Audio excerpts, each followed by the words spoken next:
নির্বাচনে জয়ী দল সরকার গঠন করবে, গণতন্ত্রের এটাই স্বাভাবিক নিয়ম।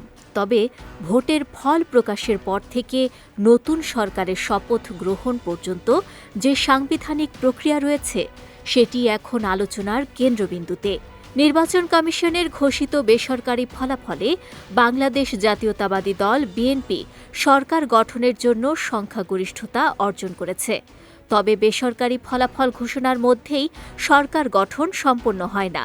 এখানে রয়েছে একাধিক সাংবিধানিক ধাপ। নির্বাচন কমিশন যে ফলাফল প্রথমে ঘোষণা করে তা বেসরকারি ফলাফল হিসেবে গণ্য হয়। এটি সরকার গঠনের চূড়ান্ত ভিত্তি নয়। সংবিধানের ১৪৮ অনুচ্ছেদ অনুযায়ী নির্বাচনের ফলাফল সরকারি গ্যাজেটে প্রজ্ঞাপিত হওয়ার পর থেকেই আনুষ্ঠানিক প্রক্রিয়া শুরু হয়।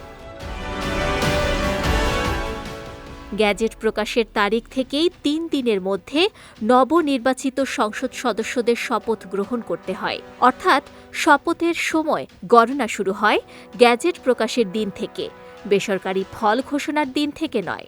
গ্যাজেট প্রকাশে কয়েকদিন সময় লাগতে পারে, ফলে পুরো প্রক্রিয়ায় স্বাভাবিকভাবেই একটি সময় ব্যবধান তৈরি হয়। অনেকে প্রশ্ন তুলছে, নতুন সংসদ তো এখনো গঠিত হয়নি, স্পিকারও নেই, তাহলে শপথ পড়াবেন কে? সাংবিধানিক বিধান অনুযায়ী গ্যাজেট প্রকাশের পর রাষ্ট্রপতি সংসদের প্রথম অধিবেশন আহ্বান করেন। প্রথম অধিবেশনে বিদায়ী সংসদের স্পিকার দায়িত্ব পালন করেন, অথবা প্রয়োজনে রাষ্ট্রপতি একজন সদস্যকে স্পিকারের দায়িত্ব দেন শপথ পরিচালনার জন্য। সেই স্পিকারের সভাপতিত্বেই নবনির্বাচিত সদস্যরা শপথ গ্রহণ করেন। শপথ গ্রহণের মধ্য দিয়েই নতুন জাতীয় সংসদের আনুষ্ঠানিক যাত্রা শুরু হয়। এরপর সংখ্যাগরিষ্ঠ দলের সংসদীয় নেতা সরকার গঠনের আমন্ত্রণ পান এবং রাষ্ট্রপতি তাকে প্রধানমন্ত্রী হিসেবে শপথ পড়ান। প্রধানমন্ত্রীর পরামর্শ অনুযায়ী অন্যান্য মন্ত্রীরাও শপথ গ্রহণ করেন। এভাবেই সম্পন্ন হয় ক্ষমতা হস্তান্তরের সাংবিধানিক প্রক্রিয়া।